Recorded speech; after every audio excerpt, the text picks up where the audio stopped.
Good afternoon students. So in this video we will learn about flow volume loops.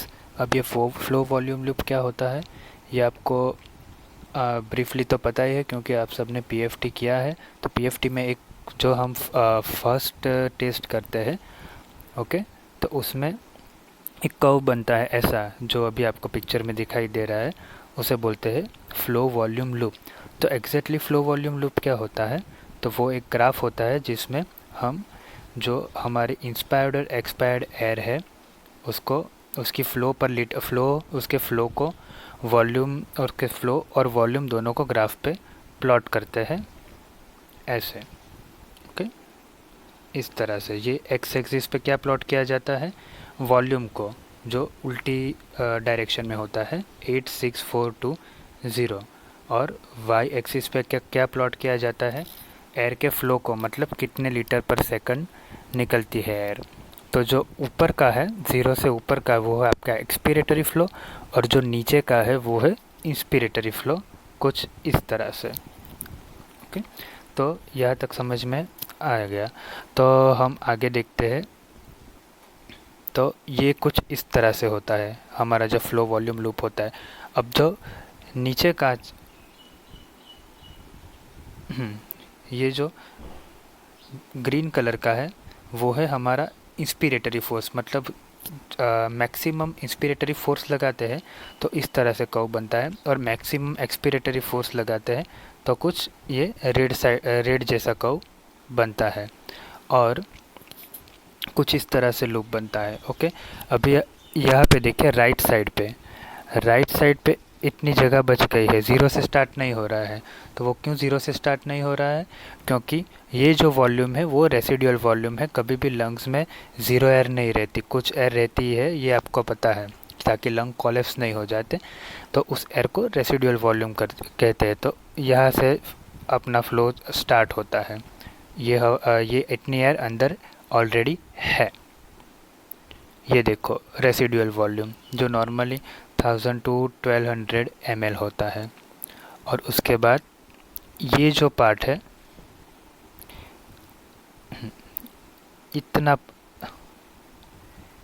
इतना part है, वो आपका force vital capacity है, मतलब इतनी हवा आपने निकाली है, ओके। और ये रेसिडुअल वॉल्यूम और फोर्स वाइटल कैपेसिटी दोनों मिला के बनाते हैं total lung capacity, okay.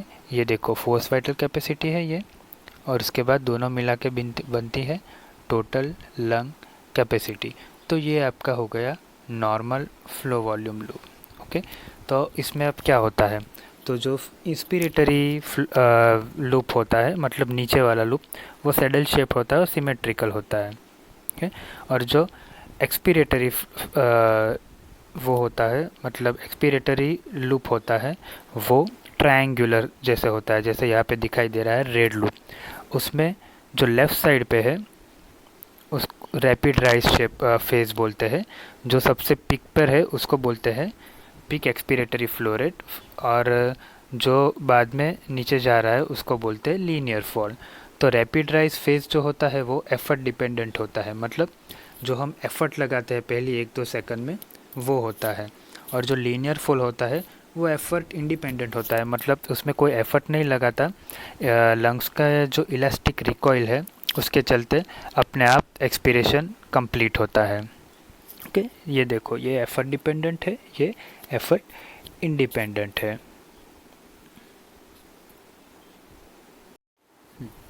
Now let's talk about obstructive and restrictive lung disease in relation to flow volume loop. तो ऑब्स्ट्रक्टिव लंग डिजीज़ में आपको पता है क्या होता है? इलास्टिक रिकॉइल ख़राब हो जाता है, एयर ट्रैपिंग होता है, और एक्सपायर करने में, मतलब ब्रीथ आउट करने में दिक्कत आती है, क्योंकि इलास्टिक रिकॉइल ख़राब हो गई होती है और उसी की वजह से अंदर एयर जमा रहती है, एयर ट्रैपिंग होता है जैसे कि emphysema, bronchitis, bronchiectasis, asthma etcetera. तो उसमें क्या होता है, जो आपका इंस्पिरेटरी लूप है वो ऑलमोस्ट नॉर्मल रहता है, ओके, ऑलमोस्ट नॉर्मल, देखो जैसे इसमें है। लेकिन जो एक्सपिरेटरी लूप है वो कुछ ऐसा हो जाता है।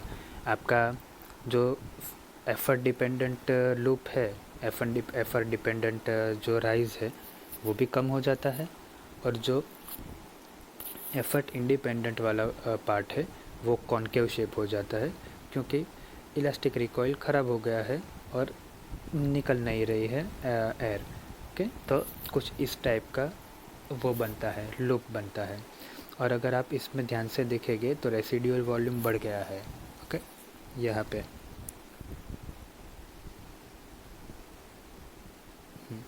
ये देखिए रेसिडुअल वॉल्यूम बढ़ गया है क्योंकि एयर ट्रैपिंग है, और एफवीसी ऑलमोस्ट नॉर्मल है, तो टोटल लंग कैपेसिटी बढ़ गई है।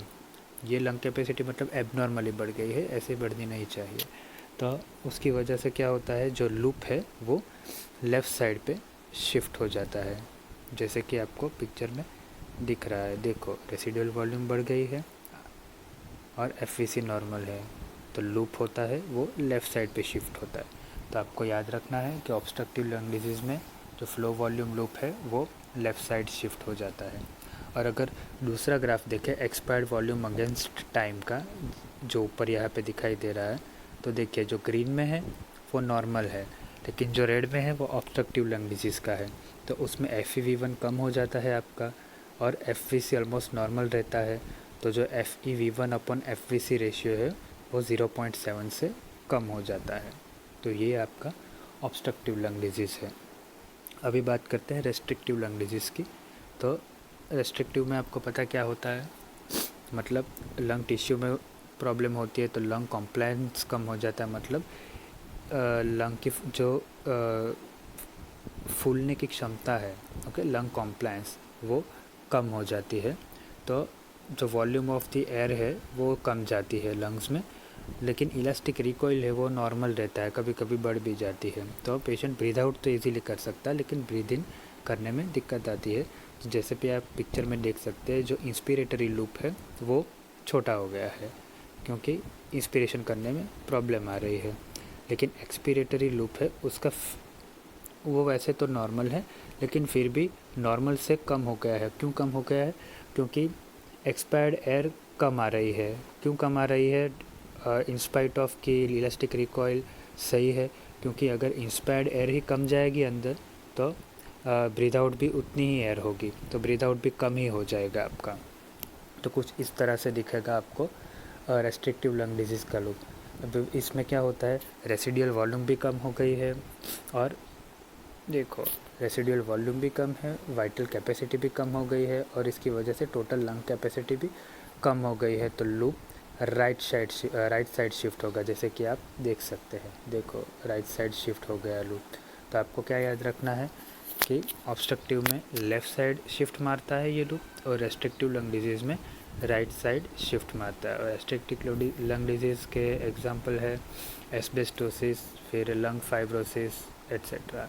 रेस्ट्रिक्टिव होते हैं लेकिन थोड़े कम होते हैं, सबसे ज़्यादा ऑब्स्ट्रक्टिव ही होते हैं नॉर्मली। ओके, और अगर वो वाले ग्राफ की बात करें एक्सपायर्ड वॉल्यूम अपॉन टाइम की, तो देखो जो ब्लू है वो ये रेस्ट्रिक्टिव लंग डिजीज़ का है। तो FEV1 तो ऑब्वियसली कम हो गया है, लेकिन FVC भी कम हो गया है। तो रेशियो या तो नॉर्मल रहेगा, या फिर कभी कभी ऐसा होता है कि FEV1 ज़्यादा रहता है, FVC कम रहता है, तो उसकी वजह से रेशियो 0.7 जितना रहता है या फिर उससे बढ़ जाता है। तो ये हो गया आपका रेस्ट्रिक्टिव लंग डिजीज़। आपको क्या करना है, ये flow volume loop with figure notes बनानी है यही वीडियो से, और उसको अपने ग्रुप में पोस्ट कर देना है।